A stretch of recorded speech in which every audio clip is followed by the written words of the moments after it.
నమస్తే, welcome to SV TV.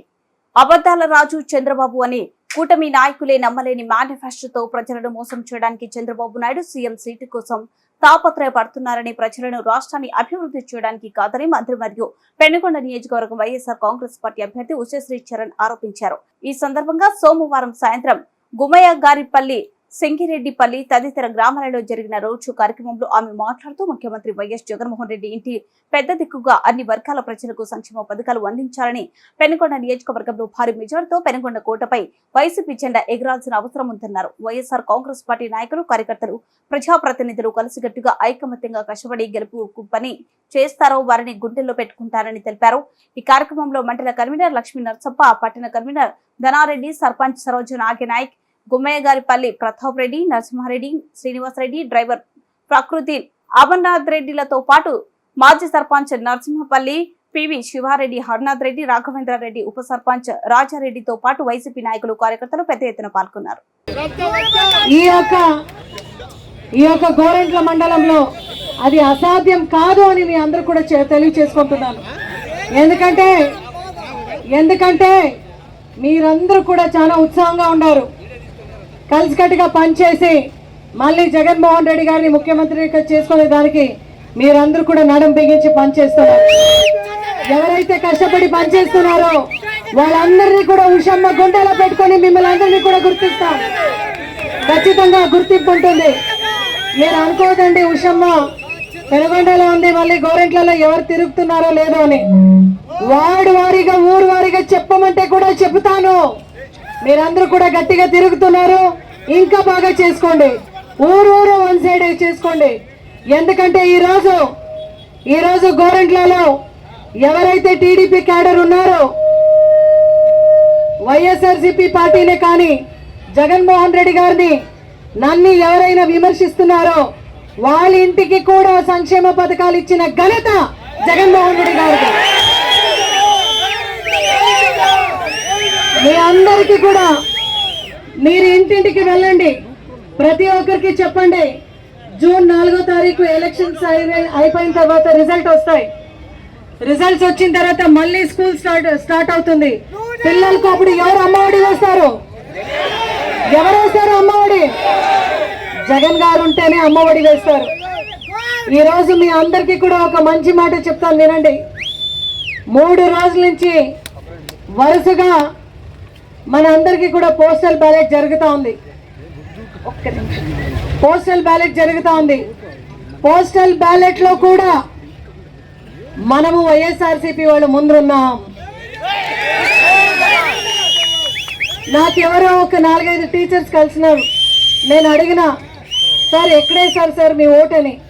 వాళ్ళు చెప్పినారు, అమ్మా చంద్రబాబు నాయుడు గారు లేనిపోని హామీ ఇస్తున్నాడు, 3కి అమ్మఒడి, 4కి అమ్మఒడి అంట ఏదేదో చెప్తున్నాడు, ఇంకా మా జీతాలు శూన్యమవుతుంది అని తెలిసి మేము జగన్ గారికే ఓటేసినామని చెప్పేశారు.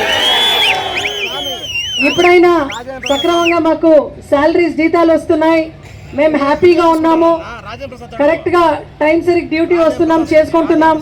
ఇంకా టీడీపీ వాళ్ళు అయితే వీసీలు పెట్టి తెగ చంపేస్తారు మమ్మల్ని. వద్దమ్మా వాళ్ళు, మేము జగన్ గారికే ఓటేస్తామని ఫ్యాన్ గుర్తుకు ఓటేస్తున్నాం. నిజంగా ఇది జరుగుతూ ఉంది. యథేచ్ఛగా ఏది జరిగిందో మీకు అదే చెప్తున్నాను. మళ్ళా మొన్న చంద్రబాబు నాయుడు గారు అయితే మేనిఫెస్టో రిలీజ్ చేశాడు, అవునా కదా? ఎవరెవరి ఫోటో ఉంది మేనిఫెస్టో వేసినప్పుడు? పవన్ కళ్యాణ్, మళ్ళా చంద్రబాబు నాయుడు. మళ్ళా బీజేపీ ఫోటో ముఖం కనపడిందా? ఎందుకు కనపడలేదు తెలుసా? చంద్రబాబు నాయుడు గారు హామీలన్నీ చూశాడంట. మోదీ చూసి ఫోన్ చేశాడంట, బాబు దయచేసి నా ఫోటో పెట్టోదబ్బా అన్నాడంట. ఈయన అడిగినాడంట, మోదీ ఎందుకు అని. కాదయ్యా, నోటికి వచ్చినదంతా మీరు ఇక్కడ పెడితే నా సపోర్ట్ ఎలా ఉంటుంది స్వామి? ఢిల్లీలో అంతా ఇంత మంచి పేరు పెట్టుకున్నాను, నీలాగా అబద్ధాల రాజు అని నాకు అనుకోనికి ఇబ్బంది బా, నా ఫోటో పెట్టవద్దు అంటే ఫోటో పెట్టలేదంట వాళ్ళు. ఇంకా నిన్న ధర్మవరంలో అమిత్ షా గారు వచ్చారు, చంద్రబాబు నాయుడు పక్కన నిలబడ్డారు. ఆడ చూస్తే పవన్ కళ్యాణ్ అసలు రాలేదు. ఏంట్రా అని అడిగితే ఆ తిక్క లెక్క వాళ్ళకే తెలియదంట. ఇది వాళ్ళ కూటమి అంట, అవునా కదా? ఆ తిక్కకు ఒక లెక్క లేదు, లెక్కకు ఒక తిక్క లేదు. అవునా కదా? ఇది వాళ్ళ ముగ్గురు కూటమి. మీరందరూ కూడా ఎందుకు ఈ మాట చెప్తున్నానంటే నిజంగానే వాళ్ళ కూటమిలో వాళ్ళకి అసలు నమ్మకం లేదు. ఇప్పుడు చంద్రబాబు నాయుడు గారికి పశ్చాత్తాపం అంట. ఏమని? ఆ రోజు నరేంద్ర మోదీని తిట్టినాడు. అసలు నీ భార్యను కూడా చూసుకోలేని వాడు మళ్ళా నువ్వు ఎట్లా పరిపాలన చేస్తాడన్నాడు. మొన్న విజయవాడ సాక్షిగా అంటాడు మోదీ అంటే అభివృద్ధి అంటాడు, మోదీ అంటేనే సంక్షేమం అంటాడు. అసలు ఆ గలీజ్ నోరుకి ఏం మాట్లాడుతున్నాడో చంద్రబాబు నాయుడు అనే ఒక ఇంగిత జ్ఞానం లేకుండా కూడా మాట్లాడుతూ ఉన్నాడు. ఒక్కసారి ఫ్రస్ట్రేషన్ లో ఒకసారి మోదీని తిట్టాడు, ఈ రోజు మోదీని పొగుడుతున్నాడు. మొన్న అమిత్ షా వచ్చినప్పుడు కూడా రాళ్లతో దాడి చేయించినాడు. ఈ రోజు అమిత్ షా పక్కన సాబ్ సాబ్ క్యా సాబ్ అంటాడు. ఇదేమన్నా నిజంగా ఒక మనిషి చేసే ఒక విలువైన విశ్వాసమైన రాజకీయం మనం ఒక వైపు చూస్తే జగన్మోహన్ రెడ్డి గారు చేస్తున్నారు, ఇంకొక వైపు మనం చూస్తుంటే చంద్రబాబు నాయుడు గారు అబద్ధాల రాజకీయం చేస్తున్నాడు. ఆయనకి టార్గెట్ సీఎం కుర్చీ తప్ప ప్రజలు ఏమైపోతారో అని కూడా ఆయనకు తెలియదు. జగన్మోహన్ రెడ్డి గారు ఒగ్గురికి అమ్మఒడి ఇస్తే రాష్ట్రం శ్రీలంక అవుతుంది అన్నాడు. మళ్ళా అదే నోరుతో ముగ్గురికి అమ్మఒడి ఇస్తానని ఎలా చెప్పాడని మీరు అందరికీ కూడా పోయి అడగండి. అదే విధంగా ఎస్సీల కడపలో ఎవరైనా పుట్టాలా అని అనుకుంటాడని చంద్రబాబు నాయుడు చెప్పాడు. మళ్ళా అదే నోరుతో ఈ రోజు ఇది ఫోర్జరీ కేసు అని చూస్తే ఎవరో సంతకం టకటకటక అని ఫోర్జరీ కొట్టింది. రేపు మీ సంతకం కూడా ఫోర్జరీ పెట్టకుండా ఉంటుంది అనే దానికి ఏం గ్యారంటీ అని అడుగుతున్నాను. మీరు సూపర్ 6 గ్యారంటీ ఇవ్వద్దండమ్మా. నువ్వు చేసిన టోపీ కేసులన్నీ కూడా నియోజకవర్గ ప్రజలందరూ కూడా గమనిస్తున్నారని చెప్తున్నాను. రెండో కేసు ఉన్నింది 420 కేసు అని. ఇది నేను చెప్పలేదబ్బా, ఆమె రాసి సైన్ పెట్టింది. అదే చెప్తున్నాను. ఏందిరా ఈ 420 కేసు అని నేను అడిగితే అదే మేడం టోపీ కేసులు టోపీ పెట్టుంటారు కదా ఆడేయడాన్ని. అవునా అని అనుకున్నాను. మళ్ళా ప్రజలందరికీ కూడా టోపీ పెట్టేంత పరిస్థితి తెచ్చుకోవద్దని అని మీరు ప్రజల్లో చెప్పండి. ఇంకా మూడో కేసు చూసినాం. ఇంకా ఆడేసింది ఏమ్మా అని అడిగితే తన స్వంత తల్లి ఆమె పైన కేసు పెట్టింది, ఈమె కూడా తల్లి పైన కేసు పెట్టింది. ఎవరైనా ఆడపాప ఇంట్లో జన్మిస్తే నా పుట్టినీళ్ళు చల్లగా ఉండాలి అనుకుంటారు. కన్న తల్లి పైన కేసు పెట్టిన సవితమ్మ ఇంకా నియోజకవర్గంలో ఉండే ఆడవాళ్ళకి ఏమి చేస్తుంది అని అడుగుతున్నాను. వారి వదినమ్మ పైన కూడా కేసు పెట్టింది. ఆమె ట్రాక్ రికార్డ్ ఎప్పుడు కూడా ఆమె లోకల్ అంటుంది. అమ్మా రాప్తాడులో నీకు ఒక కేసు ఉంది, నువ్వు రాప్తాడుకు లోకల్వా? నీకు లేపాక్షిలో ఒక కేసు ఉంది, అక్కడికి కూడా నువ్వు లోకల్వా? నీ ఒక కేసు కియా స్టేషన్ లో ఉంది, నీ కేసు కూడా రొద్దంలో ఉంది, పెనుగొండలో ఉంది, అన్ని చోట్ల ఇంకా గుర్తుకు రావడం లేదు. మళ్ళా ఇంకొక కేసు నీది బెంగళూరులో ఉంది. కనీసం వార్డ్ మెంబర్ కూడా నువ్వు ఈరోజు గెలవలేదు, కనీసం వార్డ్ మెంబర్ కూడా గెలవలేదు. నీ పైన సిబిఐ కేసు ఉంది, సిబిఐ కేసు ఉంది. ఆడ పెనుకొండలో పెద్ద అనుకొండ సవితమ్మ ఆడ మైనింగ్ చేస్తూ గ్రావెల్ అన్ని తవ్వేసింది, గవర్నమెంట్ సొమ్ము తినింది అని గవర్నమెంట్ వాళ్ళు థెఫ్ట్ కేసు, థెఫ్ట్ అంటే తెలుగులో దొంగలించిన కేసు, ఆ కేసు ఉంది అని కూడా పెట్టినారు. ఇంకా గుర్తుకు రావట్లేదన్నా, ఇంతే చదివినాను కాబట్టి దయచేసి ఎవరైనా అర్థం చేసుకోవాలంటే ఇంతే చాలు ఒక చరిత్ర అని చెప్పుకుంటున్నాను. ఒక మహిళ అంటే సహనకు ప్రతీకం, ఒక మహిళ అంటే ఆత్మవిశ్వాసంకు ప్రతీకం.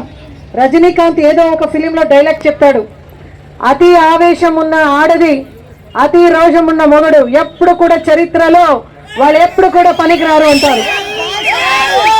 అవన్నీ లక్షలున్న ఆమెని చిత్తగా ఓడించాలి అని చెప్తూ మీ ఇంటి ఆడబిడ్డ ఉషమ్మ మీ అందరికీ కూడా అనుకూలంగా ఉంటుంది. మీలో ఒకటై నేను పని చేస్తా, మీ అందుబాటులో ఉంటా. మీ అందరూ కూడా దయచేసి ఫ్యాన్ గుర్తుకి ఓటు వేయించి అఖండమైన మెజారిటీతో నన్ను గెలిపియాలని కోరుతూ ఈ రోజు నేను మీ ఇంటి ఆడబిడ్డగా వచ్చినానన్నా. కేవలం మిమ్మల్ని నమ్మి వచ్చినాను. ఈ రోజు సోమాదేపల్లిలో ఒక కార్యకర్తడు నాకు అన్నాడు, మేడం ఎవరో మాట విని ఏదో చేయాలనుకున్నాను మిమ్మల్ని, అయితే నా ఇంటి ఆడబిడ్డకి ఆ ఉసురు తాకుతుంది అని మీకు నేను మోసం చేయను మేడం అన్నాడు. అన్నా మీ అందరికీ కూడా ఆడబిడ్డగా ఉంటాను, మీ ఇంటి ఆడబిడ్డ వేరే కాదు, నేను వేరే కాదు మీకు అని చెప్తూ అవకాశం ఇచ్చిన మీ అందరూ కూడా మరొకసారి ధన్యవాదాలు తెలియజేసుకుంటూ జై జగన్ జోహార్ వైఎస్ఆర్. జగన్మోహన్ రెడ్డి గారు 120 సార్లు బటన్ నొక్కినారు. మీరు 2 సార్లు బటన్ నొక్కాలి. ఆ 2 బటన్లు కూడా ఫ్యాన్ గుర్తుకు నొక్కాలి. మీ విషయమది అసెంబ్లీ ఎమ్మెల్యేగా పోటీ పడుతున్నా నేను. పింక్ కలర్ పేపర్, నా పేపర్ కలర్ పింక్ ఉంటుంది. అసెంబ్లీకి పోటీ పడే వ్యక్తిది పింక్ కలర్ ఉంటుంది. నా సీరియల్ నంబర్ 2 ఏది? మా సీరియల్ నంబర్ 2. మళ్ళా వాళ్ళు ఎంత ఖతర్నాక్ అంటే 2 ఓటుని ఫ్యాన్ గుర్తుకు వేయండి. సీరియల్ నంబర్ 2 మీకేవి ఉషా శ్రీచరణ్ ఫ్యాన్ గుర్తు. దయచేసి ప్రతి ఇంటికి కూడా ఇట్లా బటన్ నొక్కిచ్చే కార్యక్రమం చేయాలని మీ అందరూ కూడా సవినయంగా తెలియజేసుకుంటూ, ఆ రోజు ఎలక్షన్ రోజు దయచేసి అందరూ 12 గంటల లోపలని ఎలక్షన్ మా ఒక ఓటుని వేయించే కార్యక్రమం చేసుకోమని చెప్తూ అవకాశం ఇచ్చిన మీ అందరూ కూడా మరొకసారి ధన్యవాదాలు తెలియజేసుకుంటూ, ఇంకా 3 గ్రామాలు ఉన్నాయి కాబట్టి నాకు సహకరించండి అని చెప్తూ సార్ మేడం